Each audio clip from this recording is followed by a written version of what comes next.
In 3, 2, 1, go. I'm blaming Derek for that one. I went on go! I was on go!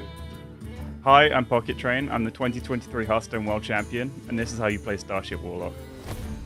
Starship Warlock, at its core, is a control deck. It can also play quite an aggressive game plan. It's good at tempo swings with Starship launches and with Summon a Dark Marrow with the Ultralisk Cavern location. That's my favorite part of the deck, really, not just sitting back and controlling. I like the big swing turn aspect. And what the deck does best is farming other control decks that don't have a guaranteed win condition in their deck, like Wheel of Death. So if they're just sitting there with nothing but removal, then you've got a pretty surefire win against them. The early game turns are just about surviving to getting Ancient of Yore down on turn 5. That's the key part of the deck. Ideally, you want to stall a couple of turns and then Eternal Layover plus AoE to clear the board on turn 7 or turn 6 if you've coined out Yore on 4. Using that, you should be able to bridge towards a late game scenario just naturally drawing your deck. You don't have to life tap much, your Yours will do that for you, and they'll keep you alive with the armor. And then in the late game, your two main win conditions are Wheel of Death and Exodar. Like, Exodar for armor complements the Wheel of Death quite well, because it's quite hard for your opponent to kill you.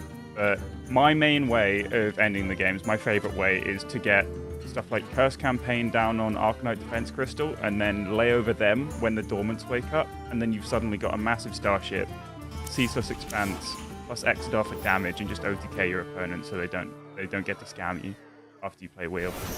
So for the mulligan, it's very, very simple, really. You're always keeping Ultralisk Cavern, you're always keeping Nidus Worm in order to draw your Ultralisk Cavern, and you're always keeping Ancient of Yore. There are very few deviations from this. Like, there are a couple of matchups, like an aggressive deck that will have a bunch of small minions on board. You want a table flip for that.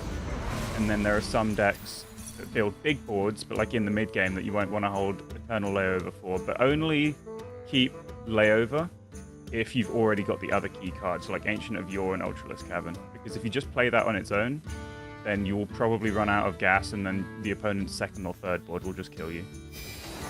The key combos in the deck you're looking out for are mostly revolving around the card Eternal Layover. So it interacts really well with Ancient of Yore once it wakes up from its dormant. It resets the dormant, and then you can gain 10 and draw 2 cards over 2 turns again. It also is really good with Ultralisk Cavern. It sets the opponent's board 1 health, and then you can clear cleanly. And it's also really strong with Starship pieces, because it ends up just effectively putting them in the Starship twice. Layover is also a really, really premium removal piece, so you don't want to waste it usually when your opponent doesn't have a huge board, and in which case, your best friend is Curse Campaign. That's the best way to make use of duplicating Starships and Ancient of Yore if your opponent doesn't have a huge board you want to clear. You can take a slow turn with, like, Curse Campaign on Ancient of Yore, and that interacts really well with Conflagrate, because you can instantly kill it, and then your Yore train goes again. It's really hard to die when you're gaining 5 every turn, like twice even.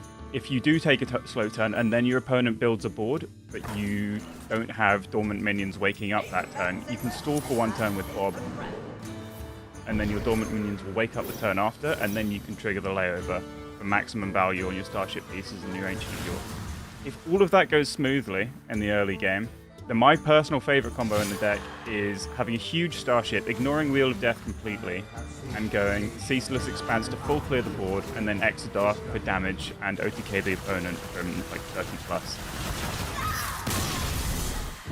The best way you can play Wheel of Death isn't usually on curve, even against most control-y decks, because most decks can still build a board, and then if you don't have the removal to back up the wheel, then you can just fall flat on your face quite often. So the best way to lock out the game after Wheel of Death is to make sure you already have cards like Exodar and Ceaseless Expanse in hand loaded up to stall for those 4 extra turns you need to end the game. Cards like Bob as well are very premium here, because that's just 1 extra turn that you've frozen your opponent out. The Exodar for armor, turn after Wheel, is usually the best thing you're looking for.